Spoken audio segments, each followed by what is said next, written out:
नमस्कार। आज हम संत तुकाराम जी के जीवन से जुड़ी एक बहुत ही प्रेरक कहानी पर बात करने वाले हैं। जी। हमारे पास एक लेख है जिसका शीर्षक है तुकाराम का खाली बोरा और ईश्वर का चमत्कार। और आज हम इसी कहानी के जरिए आस्था, करुणा और विश्वास के गहरे मतलब को समझने की कोशिश करेंगे। बिल्कुल। और इस कहानी को ठीक से समझने के लिए थोड़ा सा पीछे जाना जरूरी है। संत तुकाराम जी, जैसा कि हम जानते हैं, भगवान विट्ठल के बहुत बड़े भक्त थे, लेकिन आर्थिक रूप से बहुत कमजोर थे, मतलब बेहद गरीब थे। हाँ। और ये जो घटना है ये उस समय की है जब उनके गांव में बहुत भयानक अकाल पड़ा हुआ था। हाँ। खाने पीने की भारी कमी थी। हाँ। और इसी कमी के बीच तुकाराम जी के घर की हालत ये थी कि बस एक बोरा अनाज बचा था, सिर्फ एक बोरा। बस एक बोरा, सोचिए। और उनकी पत्नी जीजाबाई, उन्होंने तो साफ कह दिया था कि भाई ये अनाज सिर्फ अपने परिवार के लिए है, इसे बिल्कुल नहीं छेड़ना है। जाहिर है ऐसी स्थिति में कोई भी यही कहेगा। बिल्कुल। पर तभी क्या हुआ, दरवाजे पर एक मुसाफिर आया। बहुत भूखा थका हुआ लग रहा था। और यही कहानी का वो मोड़ आता है जहां तुकाराम जी का स्वभाव सामने आता है। उन्होंने उस मुसाफिर की हालत देखी और उनसे रहा नहीं गया। दिल पिघल गया उनका। उन्होंने बड़े प्यार से, बड़े आदर से उसे अंदर बुलाया और जो घर में वो इकलौता बोरा था ना अनाज का, हाँ, वो पूरा का पूरा उसे खिला दिया।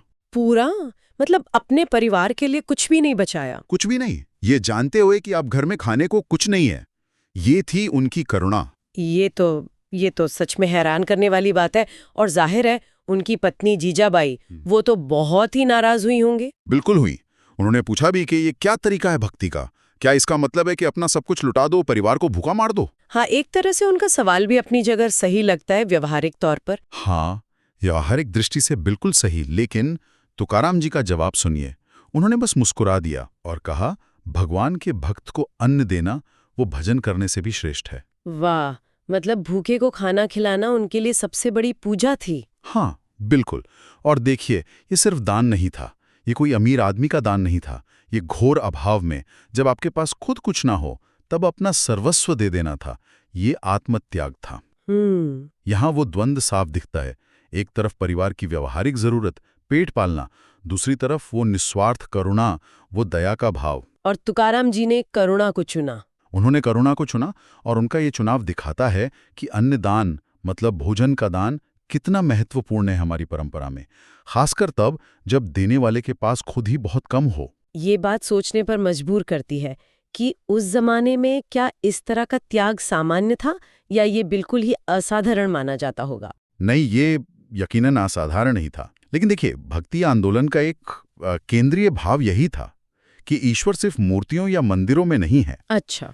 ईश्वर हर जीव में है, खासकर जो जरूरतमंद है, जो पीड़ित है, उसमें ईश्वर का रूप देखो। अतिथि देवो भव की जो हमारी भावना है वो भी कहीं ना कहीं इसी से जुड़ती है। हाँ, सही बात है। तो तुकाराम जी का ये कदम दिखाता है कि उनके लिए भक्ति सिर्फ रस्म अदायगी नहीं थी, वो एक जीती जागती करुणा थी। उनका विश्वास इतना गहरा था कि उन्हें पता था कि अगर वो सही कर रहे हैं तो ईश्वर रास्ता जरूर दिखाएंगे। और शायद इसी गहरे विश्वास, इसी भरोसे का नतीजा था वो चमत्कार, है ना, जिसकी बात वो लेख करता है। बिल्कुल। कहानी यही कहती है कि उसी रात भगवान विठोबा, जिन्हें वो पूछते थे, वो खुद तुकाराम जी के सपने में आए। सपने में? हाँ।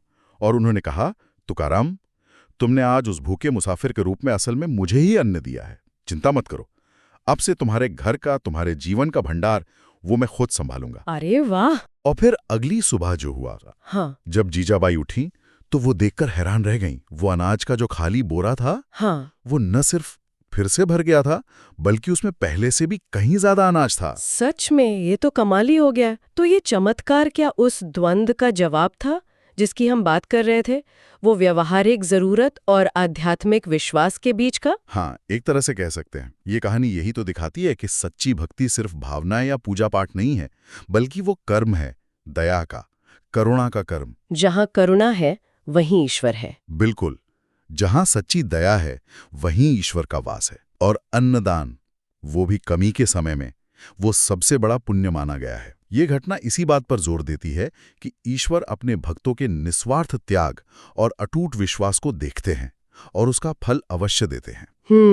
ये दिखाता है कि कैसे आस्था, कर्म में बदलती है और फिर उसका नतीजा भी मिलता है। तो कुल मिलाकर संत तुकाराम की ये कहानी हमें यही सिखाती है कि कैसे मुश्किल हालात में भी, घोर अभाव में भी, अगर हम निस्वार्थ भाव से किसी की मदद करते हैं, कुछ देते हैं, जी, तो वो सिर्फ ईश्वर की कृपा ही नहीं लाता, बल्कि हमारे अंदर भी एक गहरा सुकून, एक आध्यात्मिक जुड़ाव पैदा करता है। मतलब बात सिर्फ चमत्कार की नहीं है, उस निस्वार्थ भाव की है। बिल्कुल सही कहा आपने, वो भाव ही मुख्य है। और यहाँ शायद एक सवाल हम छोड़ सकते हैं सोचने के लिए। हाँ, बताइए। कि इस कहानी से प्रेरणा लेकर आज के समय में जब हमें अक्सर लगता है कि हमारे पास साधन कम है या समय कम है, तब भी निस्वार्थ भाव से देने का क्या मतलब हो सकता है? हाँ, ये जरूरी तो नहीं कि वो अन्नदान ही हो। बिल्कुल, क्या पता वो किसी को अपना थोड़ा सा समय देना हो, या किसी के प्रति सहानुभूति दिखाना हो, या अपना कोई हुनर, कोई ज्ञान बांटना हो।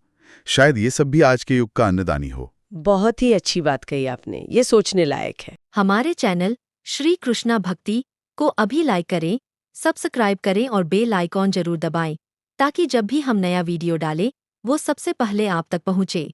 यहाँ आपको मिलेंगी भक्ति से भरी प्रेरणादायक कहानियाँ जो आपके जीवन को भी श्री कृष्ण की ओर मोड़ देंगी। जय श्री कृष्ण।